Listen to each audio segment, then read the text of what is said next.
मेरा वास्तविक स्वरूप न जानने पर भी मेरे प्रति गहरे अनुराग से युक्त सैकड़ों स्त्रियों ने मुझे उपपति प्रियतम मानकर संग किया और उसी संग के प्रभाव से परम ब्रह्म स्वरूप मुझे प्राप्त कर लिया। अर्थात सभी संबंध मन की उपाधियां मात्र हैं।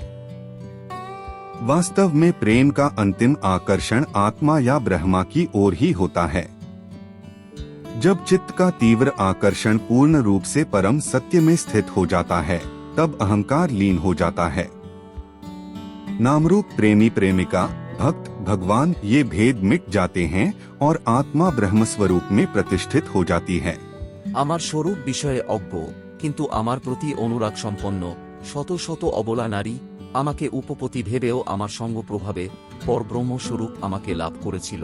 অর্থাৎ সব সম্পর্কই মনের উপাধি। প্রকৃতপক্ষে প্রেমের বস্তু একমাত্র নিজের প্রতি আকর্ষণ আত্মা বা ব্রহ্ম।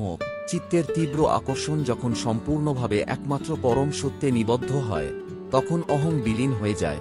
নামরূপ প্রেমিক প্রেমিকা ভক্ত ভগবান উপাধি মুছে গিয়ে আত্মা ব্রহ্মস্বরূপে প্রতিষ্ঠিত হয়।